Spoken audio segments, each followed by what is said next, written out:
नमस्कार प्रेक्षकांनो, ठरलं तर मग या मालिकेच्या आजच्या भागामध्ये आपण पाहणार आहोत की अर्जुन साक्षीला पुन्हा एकदा कोर्टामध्ये विटनेस बॉक्समध्ये बोलावतो. साक्षी तर खूपच घाबरलेली असते. आता हा नवीन काय प्रश्न विचारणार हे प्रश्न तिच्या मनामध्ये उद्भवत असतात. आता अर्जुन साक्षीला म्हणतो की तुमची राहणी एकदम साधी आहे, सिंपल सोबर. मग असंच एखादं सिंपलचं नेकलेससुद्धा तुम्ही घातलं असेलच ना, ते कोर्टाला दाखवा. दामिनी विचार करते की हा नेमकी हिच्या राहण्याच्या सेन्सबद्दल का बोलायला लागलाय. म्हणजे पुढचा पुरावा नक्की याच्याशीच निगडीत काहीतरी असणार. अर्जुनच्या हातामध्ये एक एन्व्हलप असतं. ते तो कोर्टामध्ये दाखवतो आणि म्हणतो की या सगळ्या पुराव्यांच्या अगोदर मला हे कोर्टाला दाखवायचं आहे, मी साक्षी यांनी कोणतं पेंडंट घातलेलं आहे. तेव्हा साक्षी ते तिच्या आईचं तुटलेलं पेंडंट सर्वांना दाखवते.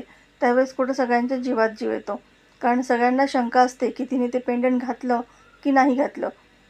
अर्जुन लगेचच त्या पेंडंटचा उरलेला तुकडा घेऊन बरोबर त्या ठिकाणी मॅच करतो. हे सगळं पाहिल्यानंतर तर मात्र सगळ्यांनाच खूप आश्चर्याचा धक्का बसलेला असतो. पण दामिनी ऑब्जेक्शन घेते. असे एकसारखे पेंडंट हजारो असतील, व त्यात एवढं विशेष काय. तेव्हा अर्जुन सांगतो, हजारो तो सोडा, पण याच्यासारखं दुसरं पेंडंट असूच शकत नाही, कारण हे पेंडंट स्वतः बनवून घेतलेलं आहे. अर्जुन साक्षीला विचारतो की 8 ऑगस्ट 1995 ही तारीख तुमच्या ओळखीची आहे का. तेव्हा साक्षी म्हणते की हो, तेव्हा माझा वाढदिवस असतो.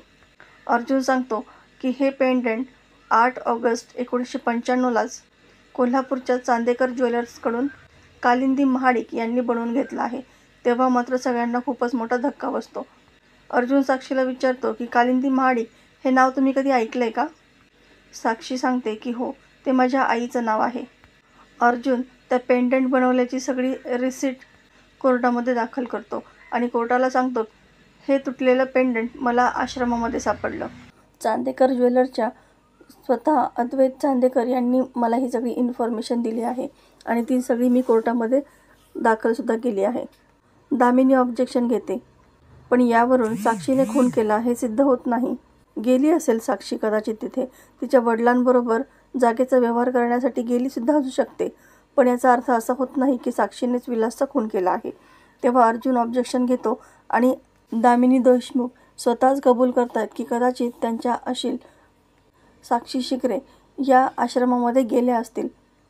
मी या अगोदरच 13 जानेवारीच्या रात्री साक्षी शिकरे या आश्रमाच्या आसपास होत्या हे त्यांच्या लोकेशन रिपोर्टवरून सांगितलं आहे. पार्टीसाठी त्या 13 जानेवारीला रिसॉर्टमध्ये नव्हत्या हे सुद्धा मी अगोदर सिद्ध केले आहे.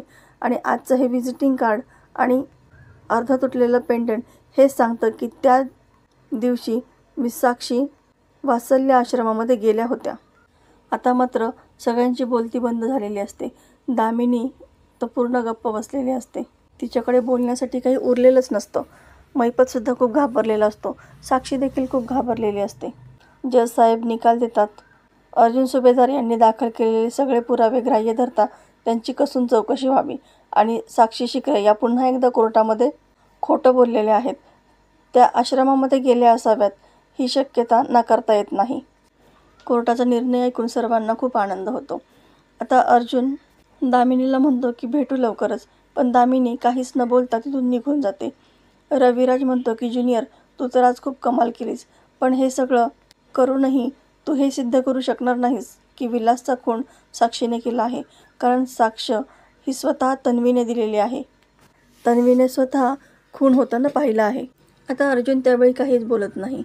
बाहेर जेव्हा सगळेजण येतात त्यावेळेस अर्जुन चैतन्यवरती खूपच चिडतो. कोर्टामध्ये खोटं बोललेलं मला अजिबात आवडत नाही, मग तुम्ही असं का केलं असं तो इन्स्पेक्टर सावंत आणि चैतन्याला बोलतो. इन्स्पेक्टर सावंत सांगतात की गुन्हेगाराला वाचवण्यासाठी अनेकदा खोटं बोललं जातं हे मी पाहिलं आहे, पण गुन्हेगाराला शिक्षा व्हावी म्हणून थोडंसं खोटं बोललं तर कुठे बिघडलं.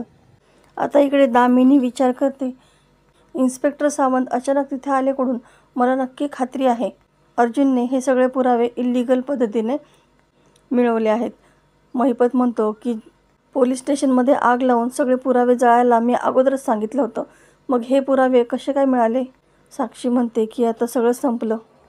तर प्रेक्षकांनो, येणाऱ्या भागात अतिशय रंजक आपल्याला पाहायला मिळणार आहेत. अशाच नवनवीन व्हिडिओ अपडेटसाठी चॅनलला सबस्क्राईब करा. नोटिफिकेशनसाठी बेल आयकॉन अवश्य दाबा. व्हिडिओ पाहिल्याबद्दल धन्यवाद.